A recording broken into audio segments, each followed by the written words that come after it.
I know I'm late again. I apologize, but my kids were off on Monday and Tuesday for Memorial Day. They didn't use any of their snow days this year, so they had to use those days. So they ended up adding it on to the Memorial Day weekend. So I didn't have time in my day yesterday to shoot and edit a video because I was playing with my family and also doing a little bit of work as well. But guys, there is one other piece of information that you guys should know. I'm going to take 4 weeks off from giveaways. That's right. Today's gonna be the last giveaway I do for 4 weeks. So I'll pull the winner from last week and then 4 weeks, including this one. So next week video won't have a giveaway and the 3 after that, and then I'll dive back in. I'm just way too far behind. I need to get down to my local LCS to do some shopping, or maybe I'll do it online at some point. But you know what? I'm behind and I don't want anyone waiting 2 months to get books from me. That's not cool. That's no bueno. So 4 weeks off and then giveaways will start back up. All right, guys, that's enough for me. Let's go ahead and dive into today's video.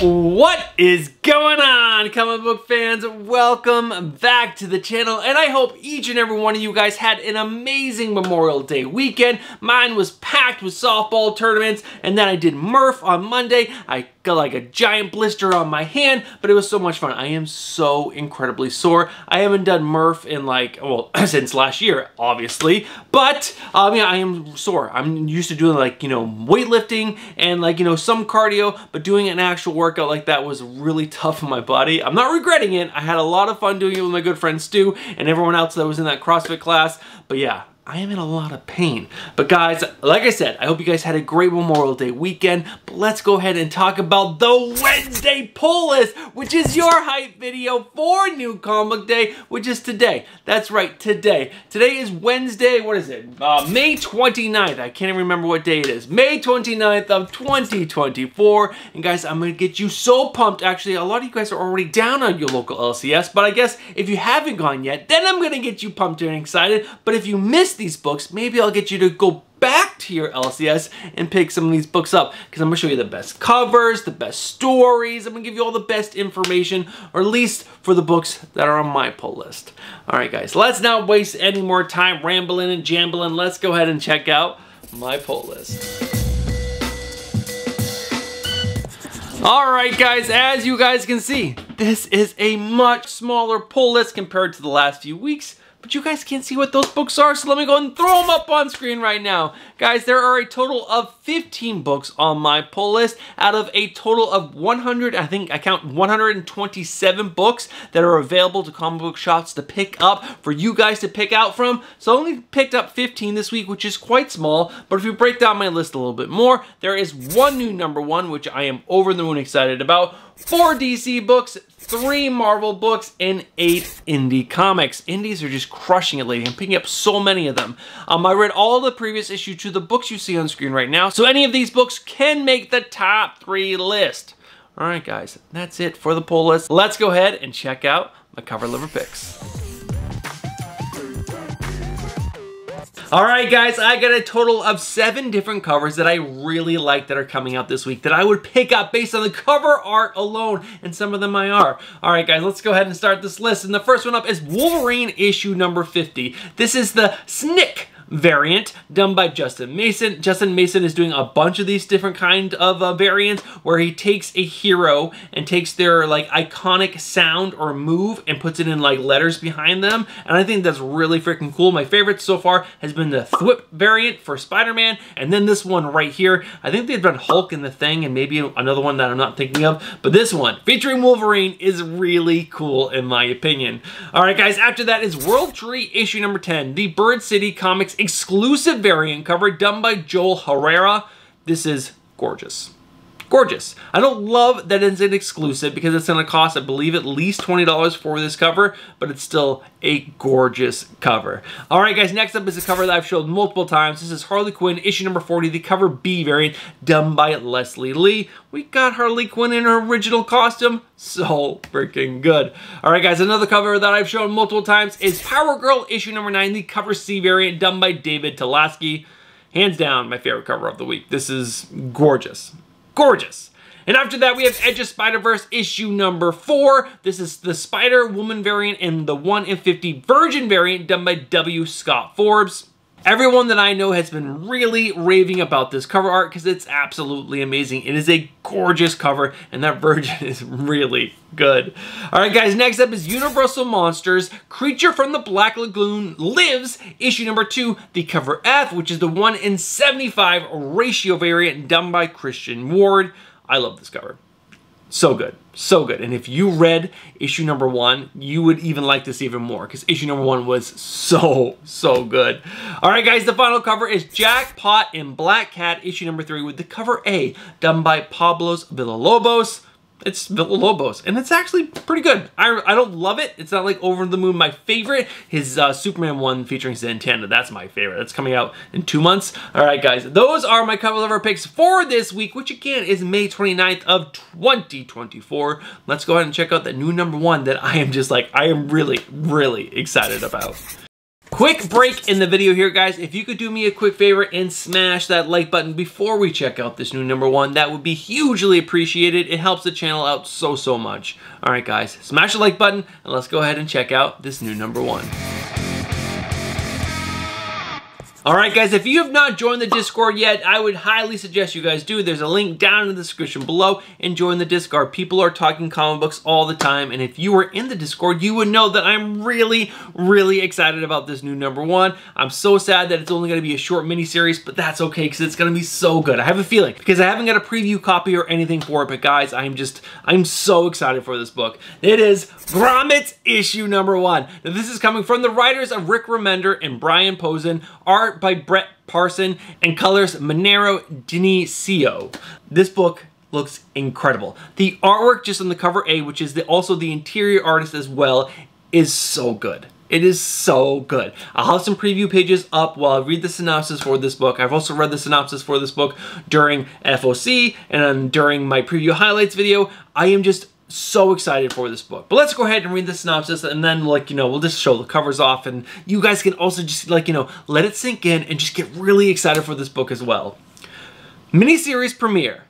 Two best friend outcasts navigate the Sacramento suburbs of 1984, where they find a home in skateboard culture and punk rock. On one side of the coin, Grommets is an authentic look at 80s skate culture, a snapshot of a generation that turned skating into a worldwide phenomenon. On the other, it's a heartfelt coming-of-age story that follows two friends from troubled homes as they navigate their damage in an era where no one cared.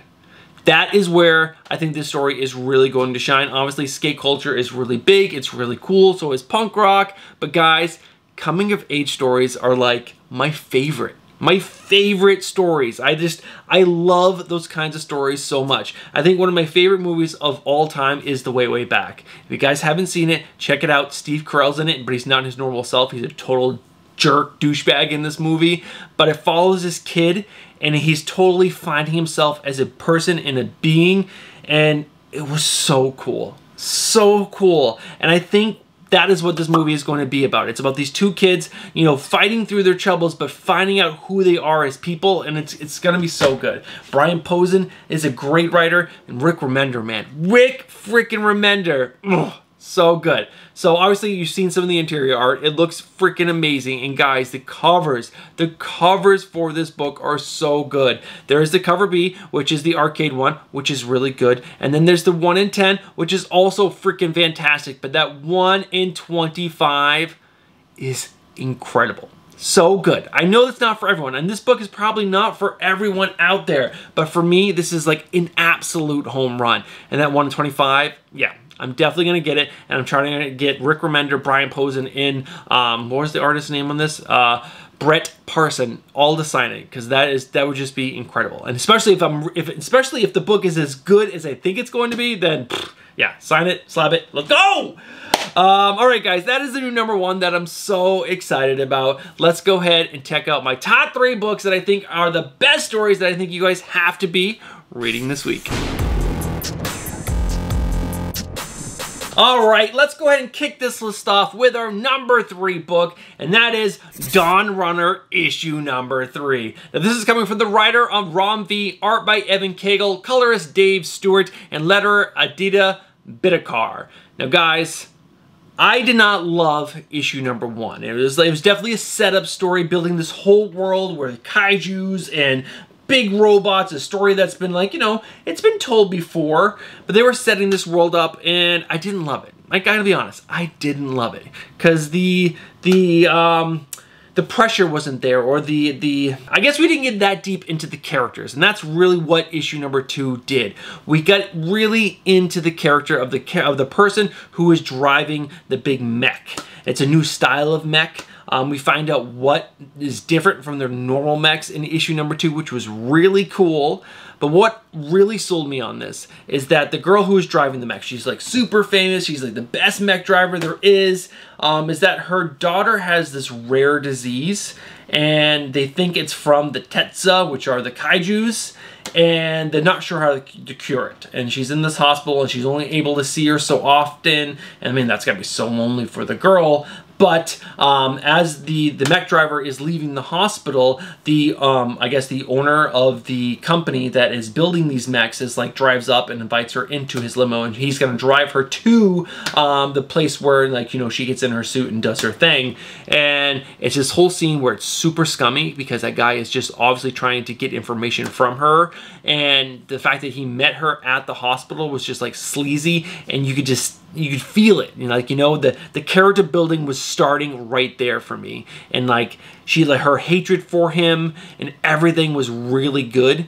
But then we find out the thing about the mech is really cool. Really cool. I don't want to ruin anything else for you guys because I told you a lot of information about issue number 2 and I don't want to tell you any more. But those moments were really cool, and then this other moment was awesome. It's like, again, more of the world building for this character, but really good. Really good. It was awesome. It was like, this is what sold it to me. And the art by Evan Cagle was also really great. So we got great art, and Ron V is like really hitting it. Like, again, I didn't love issue number 1, but issue number 2, everything that happened just totally sold me on this story and where this character's journey is going to go. And I'm really interested and I'm really invested at this point. All right, guys, that is my number 3 book. Let's go ahead and talk about the number 2. All right, guys, we just talked about a number 3 book, which is the 3rd issue of that series, so you didn't have too much to catch up on. But if you're going to pick up this series and you've never touched it before, and I highly suggest you do, you're going to have a lot to get caught up on. My number 2 book is Once Upon a Time at the End of the World, issue number 15. I'm so excited. Issue number 14 was so good. This is coming from the writer of Jason Aaron and artist Nick Dragotta, Lila DeLuca, and Alexandre Tefiki. I'm totally butchering it, I'm sorry. And colorist Rico Renzi, Lee Loridge, and Tamara Bonvillain. Yeah, so there's 3 different styles of art in this book, which is absolutely awesome. And the story, the story has had its ups and downs. It's definitely gonna read 1,000 times better. No, I shouldn't say 1,000, a bunch better in trade, but the story is so good. It's a love story, guys, and I know, coming of age stories, love stories, Bruce, what kind of reader are you? I don't know. I get sucked into this stuff because the character development is so good, and you get sucked into the 2 characters in the story and their lives and what they're doing and the struggles. It's a love story in an apocalyptic world. And so that is, like, you know, the meat and potatoes of the story. And how does love survive in the apocalypse where everything is trying to kill them all the time? All the time. And it blossomed, it did. It blossomed into this beautiful love story. There was the whole arc where everything was mostly going okay. They were able to build this little community of love in this apocalypse, and of course it all fell apart. And their love fell apart. They drifted apart. They started to resent and hate each other. And it was so sad. It was so sad. I hated that part. Now it's at the end, and the world is mostly likely going to blow up because of an invention that Meso invented. And Mezi, so Meso is the boy, Mezi is the girl.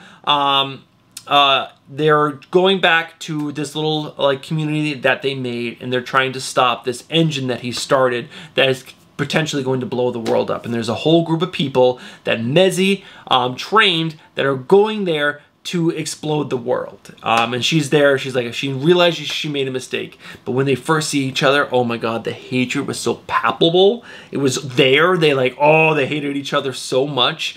But in issue number 14, you went through stages of their love and how it grew and how it changed.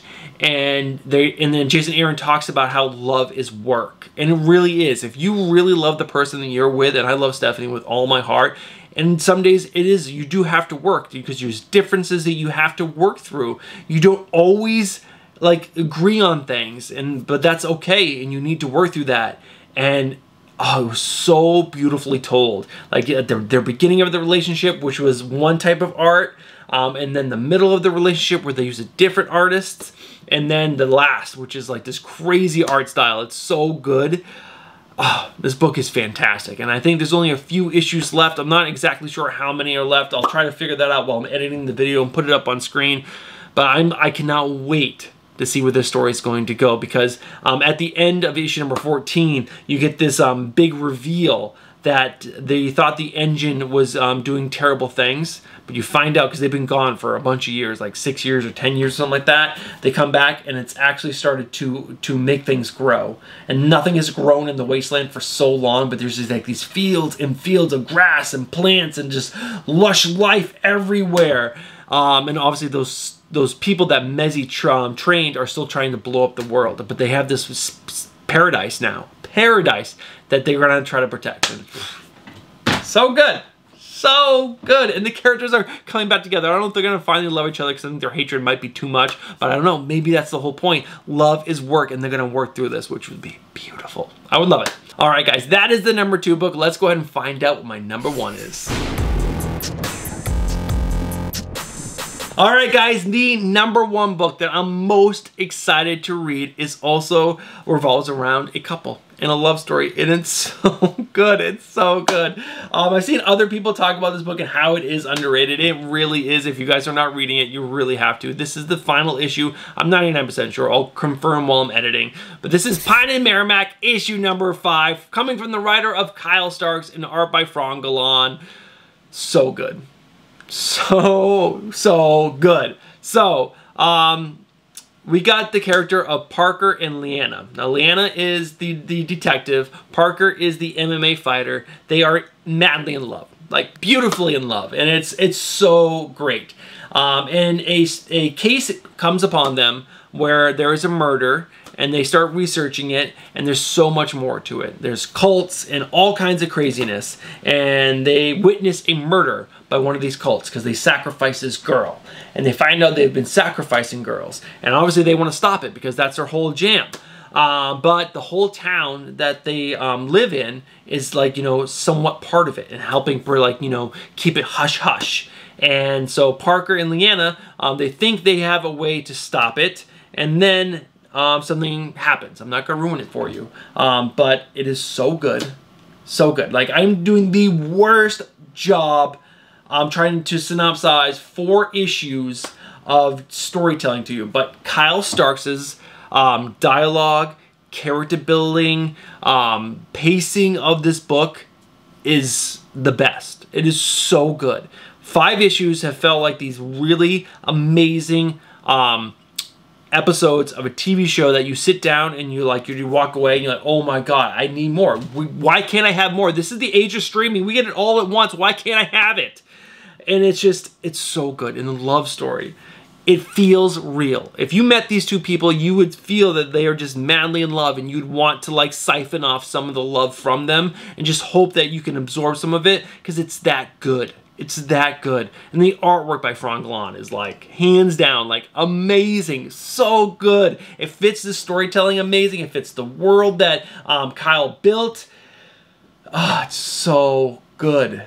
Like I said, the pacing and the dialogue are amazing, and the character and the secondary characters are amazing. There's this lady that I guess Leanna and Parker helped her husband prove that she was cheating on him, and then she lost everything in the divorce, and she hates them so much. But she's been in every single issue so far as the comedic element, and it's amazing. It is so good. But all the characters, all the side characters. There's this guy that has like this army surplus store that he's popped up and helped them a bunch of times. His character is fantastic.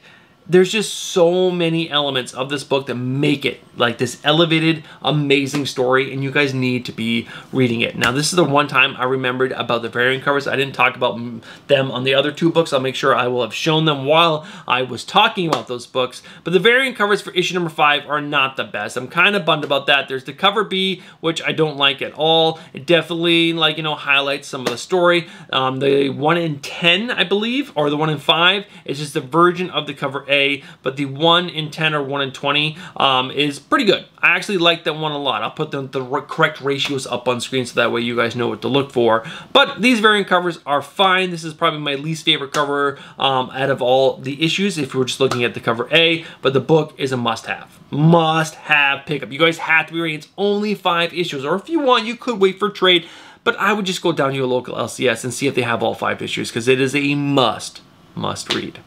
All right, guys, that was the number 1 book. I am truly over the moon excited for that. We've had some bangers for the top 3 lists this week. All of them were really good, but we still have a bunch of other books to talk about. So let's go ahead and do the not top 3, but the books you gotta see. Alright guys, there were a bunch of amazing books that could have made the top 3 list, and they probably would have on other weeks, but man, those independents this week were too good not to hold the top 3 spots. But let's go ahead and talk about the other books. The first up is Avengers Twilight, issue number 6. This story is an Elseworld tale, and it is so good. No, a what if tale. Sorry, I'm on Marvel. What if tale. And issue number 5 was like a big moment in the story, a big action moment, and then we got to find out what the Red Skull's like big weapon is going to be. It's obviously on the cover that you're seeing right now. Big moment. I cannot wait to see how the Avengers are going to fight this version of the Hulk. It's going to be epic. It's going to be awesome. Chip Zdarsky, you got me sold on this book. It is so good. All right, guys, next up is Batman Brave and the Bold, issue number 13. Issues number 11 and 12, which I read yesterday, were okay. I skipped some of the stories because I started reading a few pages. I didn't really care for them. Just remember, this is an anthology series, so there's like 4 to 5 stories in each issue, but the main stories have always been really good, and we just finished one up with a character that I cannot remember. She's a little girl. She's in Gotham Academy. If you read Gotham Academy, you will know what I'm talking about, but there's this really cool story with her and this whole like man-bat outbreak. It was really good. Really good. And the covers by Simon DeMeo are like, so good. All right, guys, after that is Bloody Dozen, A Tale of the Shrouded College, issue number 6. This is the final issue of this series, which there's been, this is the second Shrouded College series, but this has been a really good book. Really good book with vampires in space. Vampires in space? Yeah, it's a great series. Read this book. After that is Detective Comics issue number 1085. I'm going to be honest with you guys. This is on the list because I'm continuing to pick it up, but I'm not loving the story, and I didn't read 1083 or 84. I know. I said I read all the books, the previous issues, but I'm just, I don't know. I'm going to collect it because I'm not going to stop my detective run, but yeah, I'm not reading it until there is a creative change. That's just my opinion. All right, guys, next up is Green Arrow, issue number 12. Joshua Williamson, really fun story. Really fun story with Green Arrow in the Arrow family, and they're bringing in, what's the name of that stupid mask? There was that whole terrible crossover story. I'll make sure I look at it into the book and remember what it is. But this mask can give you Harlight holograms and make you face your fears so that way you can get over them. And then there's a big moment where all of a sudden all the Arrow family comes out of the mask because Merlin's doing it, and now the Arrow has to fight his own family, and that's like the big moment in issue number 11. It was pretty cool. After that, we have King Spawn, issue number 34. Issue number 33 was really good. Really good. They did that thing where you start in the moment, the current moment and what's happening, and then you walk back through time to figure out how he got to that one moment. It was done so well. The artwork was fantastic. The action was amazing. And like, again, the whole story in all the Spawn books is that no one has powers anymore except for vampires, and they're fighting it back against the vampires. So good. All right, guys, after that is Penguin, issue number 10. I had to go back and look at issue number 9 again and remember what the story was about, because it wasn't bad. I'm not saying that it was bad at all, but it didn't leave an impression on me. But when I look back through it, I did remember that this was a whole issue where Batman is trying to point the finger at the Penguin for doing all this destruction in Gotham, but the Penguin has planted things to make it look like it was his kids and not him. Genius. So good. So genius. The story continues to be awesome. I really enjoy it. I've read a bunch of books, and I think that was the first book I read last Wednesday, so it's just been too long for me to really remember the details of that book, but it is awesome. Tom King, you're doing such a good job. Wonder Woman and Penguin are amazing. All right, guys, next up is Spider-Boy issue number 7. Issue number 6 was fine. This book continues to be a book that's just a palate cleanser. It's fun, it's silly, not too heavy, and yeah, it's a fun book. After that is Ultimate Spider-Man issue number 5. I can see why a lot of people said issue number 4 wasn't that good, because it was just Peter Parker, Harry Osborn, Gwen Stacy, and Mary J at dinner talking. But there was a lot of world building happening in that for this story that they're building. It was good, or I should say not world building, character development for Harry and Peter, and also Mary J and Gwen. So it was really cool. A lot of things that happened in the story to move it forward, but it wasn't a big action one. And that's where people expect in Spider-Man. They want these big moments, but it was still a really, really good book. And the other, actually we got 2 more books. Both of these books, like, they could have made the top 3 list. They were so good. Universal Monsters, Creature from the Black Lagoon Lives, issue number 2. Now, I honestly thought there was going to be 2 stories in this book, because we have 2 writers. We have Dan Waiters and Ron V, but I guess they partnered up and made one story, and holy guacamole, so good! So good. I thought this was going to feature more of the just the monster, and like really focus on the monster, but it was about a reporter and her life, and it was so good. So good. So well told. The artwork was amazing. There's been so many amazing covers for this book too. There's continue future issues. Look like it's going to be really good. Definitely be picking this book up. And the last one up is World Tree issue number 10. This book, incredible. Incredible. Definitely do not read this book in public. There are lots of boobs and nudity in it because one of the main characters is just naked all the time. And she's a very beautiful woman, but she is just naked. And I was reading it yesterday when my kids were home, and I kept on having to close the book as people would walk by the door because I didn't want them to think I was looking at a porno or something. But this book is creepy. It's scary. It's got so much depth to it because the characters are dealing with something that's so heavy. But there's also so many other elements to it because the undernet, because some people will see this undernet as a weapon, and they were really showing themselves in issue number 9, or they were starting to. They did it a little bit before, but they're really starting to in issue number 9. So, yeah, be reading World Tree. James Stain the Fourth Man, such a good writer. All right, guys, that is the not top 3, but the books you gotta see. Let's go ahead and wrap this video up and find out who won last week's giveaway. All right, guys, before we find out who won last week's giveaway, I just gotta say, if you guys are still watching this video right now and you've watched from the beginning, I just gotta tell you, you guys are legends. Thank you guys so much for supporting the channel. Now, if you guys watched that video and you guys enjoy comic content and you guys are not subscribed, what are you doing? Get yourself subscribed, hit that bell for notifications, and smash that like button. All right, guys, let's go ahead and cut up close and find out who won last week's giveaway. All right, guys, you know how we do this. We need to go to last week's video, which is this one right here. And then we're gonna go ahead and pause that because you guys don't wanna hear me ramble. But then we're gonna go ahead and copy this URL, and then we're gonna go to this website over here and we're gonna paste it. And then we're gonna hit fetch. Not anything goes. We always use a keyword filter, and that keyword filter is always hashtag I love comic books. Let's go find out how many of you guys left a comment. There were 44 of you guys who left a comment on last week's video. Let's go find out who won last week's giveaway in 3, 2, 1. And that winner is Real Deal XF1WW, who left the comment, who is this Stephanie person? So funny, we were just talking about maybe doing a live stream soon, so that way Stephanie can come back to the channel for a video. All right, guys, congratulations, Real Deal. Congratulations, Real Deal, on winning last week's giveaway. Now, what I need you to do is I need you to go over to Instagram, slide into our DMs. Our handle is right here, and give us your address, and I will get some books shipped out to you, hopefully in the next 2 weeks. Now, just as a quick reminder, guys, this is the last giveaway that I'm going to do for 4 weeks. So there is no giveaway on this video. We just did one for last week, but there are no more giveaways for 4 weeks. So 4 more videos, and then we'll start the giveaway process one more time. And it's going to be awesome, because then I'll be caught up and I won't be falling behind, and you guys will be waiting months and months for books for me. So Real Deal, congratulations. I'll get some books out to you real soon. I will have my final order off cutoff video for you guys at the end of the week on Friday, and hopefully next week I'll have time to make a product highlight video, which will be my final one, because there is another video that I'm really excited to get kicked off, but I need to do this product review because it is so late. So guys, keep an eye on this Friday, and next week, hopefully, fingers crossed, I'll have time to make that other video. All right, guys, have yourself a great new comic book day today, and I'll catch you guys in the next one. Peace.